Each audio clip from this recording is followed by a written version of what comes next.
Ash Regan is here, MSP for Edinburgh Eastern from the Alba party. Ash, a very good morning to you. Good morning from Scotland. Yeah, nice to see you. Is it any better up there? Have you managed to insulate yourself from Starmer, the farmer harmer, or what? Well, you know, we could if we voted to leave the United Kingdom, then Scotland could make all of our own choices and we wouldn't have to put up with any of Starmer's nonsense. Yeah, you would. And I mean, I don't know how that's going to go for you, but you obviously were a very key figure of the SNP, now Alba, the party that Alex Salmond has set up. What's the mood up there at the moment for independence? Because I saw you briefly at Alex Salmond's memorial, obviously, which was an amazing occasion. I was very honoured to have been able to be there. But I don't get the sense that it's moved massively. I used to have this argument with Alex all the time that, you know, the figures, the numbers for independence are not that different, are they, from 2014? I would say they are. So, yes. That's what he used to say. We did bump into each other briefly at the memorial, which was, you know, a really special occasion, I think, for a few hundred people that were able to attend that. I think we all felt very privileged to attend that. Yeah. And of course, Alex Salmond was the man who really moved the dial on independence. You know, when he took over the SNP, and independence really was a kind of a fringe concern. That's not the case now. The most recent polling that we have is that independence is sitting on 54%. So to me, that shows that the people of Scotland, this is now the majority view. Scots would like an opportunity to express their choice on independence.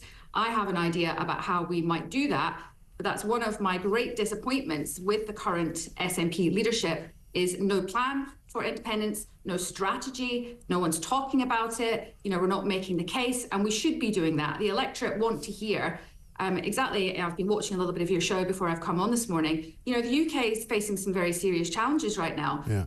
Many people feel that politicians are not listening to anything they're saying, and they want to feel that they've got a country that works for them and that they've got a bit more money in their pocket so they can live their lives and take part in things.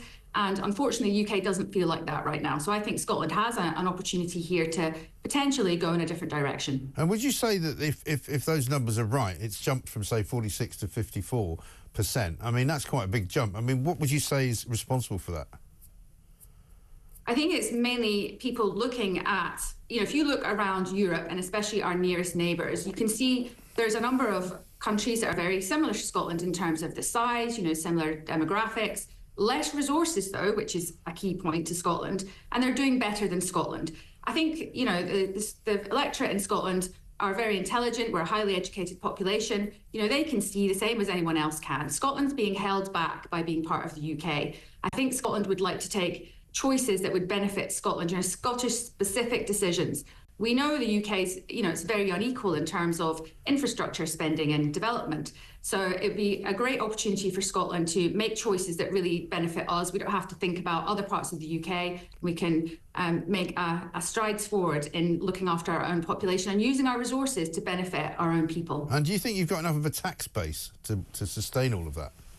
Absolutely, we do, yes. We're a resource-rich country. As I said, we've got a highly educated population. So when I look at the other countries in Europe, there's absolutely no question Scotland is a very rich, abundant nation that would be very successful on its own. But you're right, it's up to us to make the case for that.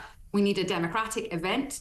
As you'll know, that debate has been raging on in Scotland. Yeah. Whether the UK government, whether it's a Conservative government or now a Labour government, should you know, make that democratic choice and give Scotland another referendum.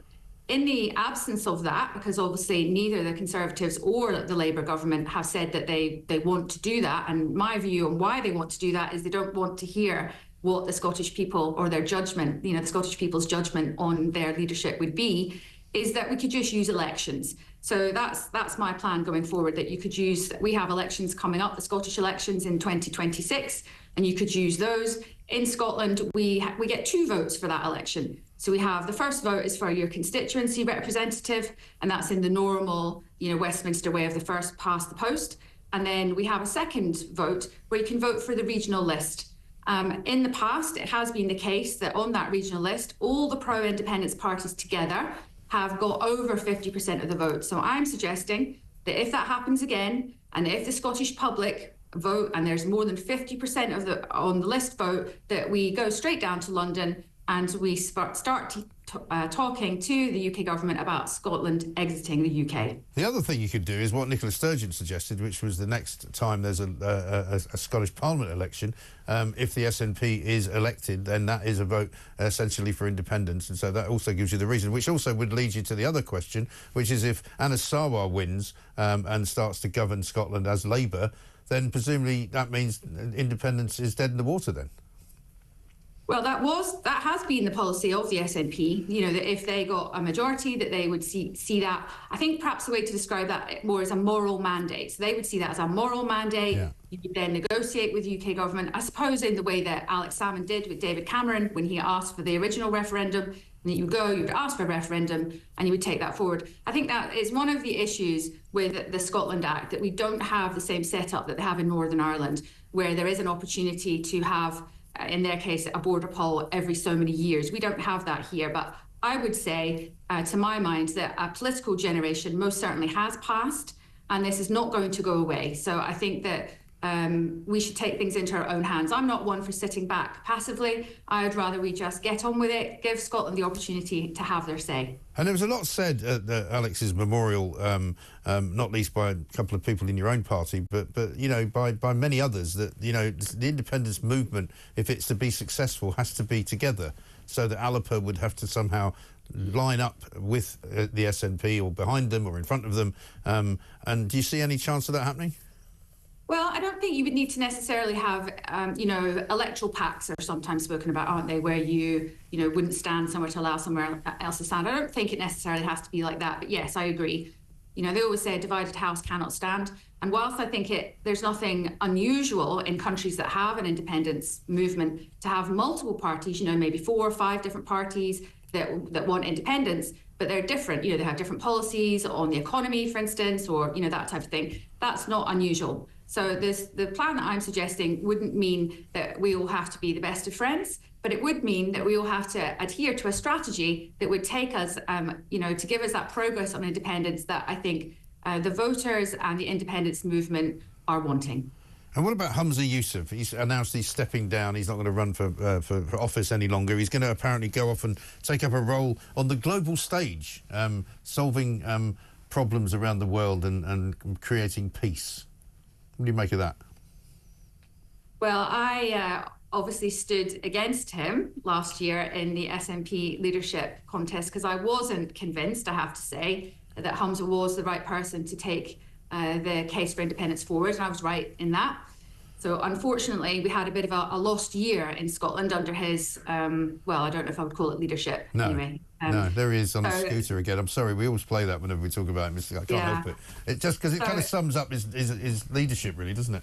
Yeah, he had a moment there, I think it was back in April, where he jettisoned the Greens from the government because it previously up here it was an SNP Green government, which was obviously a majority. How that came about was that one of the Green ministers had gone on television and basically disparaged the Cass report. So I don't know if your viewers... I remember that, yeah. That was a game-changing report, yeah. I then lodged a vote of no confidence in Patrick Harvey, and there's a sort of a chain of events that led from that. The Greens were then put out of government in quite a dramatic fashion, to be honest. But that meant that they then refused to back Humaza's leadership going forward. I could have saved Humaza, you know, I could have kept him in that role. I set the bar really pretty low. It was almost a rope across the floor, and he still managed to trip over it. And he was taken out really in what was, I think, an internal coup. Yeah. And he's been replaced now with John Swinney. Yeah, it's a sort of back to the future, isn't it, with John Swinney? And there's not really much to look forward to. But listen, good to talk to you, Ash. We must do it more often. Ash Regan, MSP for Edinburgh Eastern from the Alba Party. Thanks very much indeed.